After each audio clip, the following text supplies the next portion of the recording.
ব্যাগের টাকা এবং ডিরেক্টর মাথায় কাজ করে বের প্রতি আমাদের শিল্প সংস্কৃতি, চলচ্চিত্র, নাটকের প্রতি, গান, সব ধারার প্রতি আমাদের একটা দুর্বার একটা আকর্ষণ ছিল। কারণ একটা দেশ, একটা জাতি তার পরিচয় বহন করে সেই দেশের সংস্কৃতি, সেই দেশের শিল্প সাহিত্য। তো সংস্কৃতির একটা পপুলার মিডিয়াম হচ্ছে চলচ্চিত্র। এই চলচ্চিত্রকে কেন্দ্র করে যে এফডিসি গড়ে উঠেছে, এই এফডিসির ভিতরে আমি আগে এসছি একবার, প্রথম জীবনে যখন মন্ত্রী ছিলাম তখন।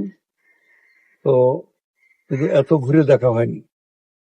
মানে বিষয়টা সুনির্দিষ্টভাবে এক একটা দায়িত্ব থাকে।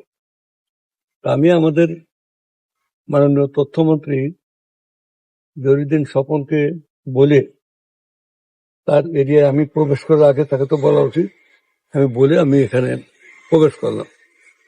এখানে এসে দেখা হলো আমাদের শিল্পী সমিতির নেতৃবৃন্দের সাথে। এখানে আমাদের প্রেসিডেন্ট আছেন, সেক্রেটারি আছে, অন্যান্য সব আছে। বিশেষ করে আমাদের এই এফডিসির মহাপরিচালক উনি এখানে আছেন আমার সাথে। আমরা এসেছি যার উদ্যোগে বেশি করে, সেটা হচ্ছে আমাদের দুবাইয়ের বাবু, সে একজন চিত্র পরিচালক এবং খুব সফল একজন ব্যক্তি।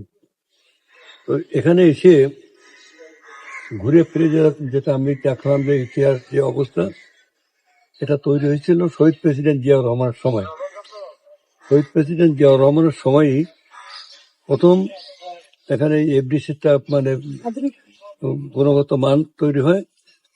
এবং ইয়েতে সাভারে বিকেএসপির অপোজিটে বা বিকেএসপির পার্শ্ববর্তী মানে সেখানে 105 একর জমি মানে বরাদ্দ দেওয়া হয় এই চলচ্চিত্র ডেভেলপমেন্টের উন্নয়নের জন্য। এফডিসি মানে ওখানে গড়ে উঠবে সেইভাবে। শহীদ প্রেসিডেন্ট জিয়াউর রহমানের যে ভাবনা, সেটা ছিল যে আমাদের দেশের চলচ্চিত্র, আমাদের দেশের সাংস্কৃতিক ঐতিহ্যকে আমরা আমাদের এই উপমহাদেশে তো বটেই, আমরা পৃথিবীতে আমাদের আবার সেই শ্রেষ্ঠত্বের জায়গা আমরা নিয়ে যাব।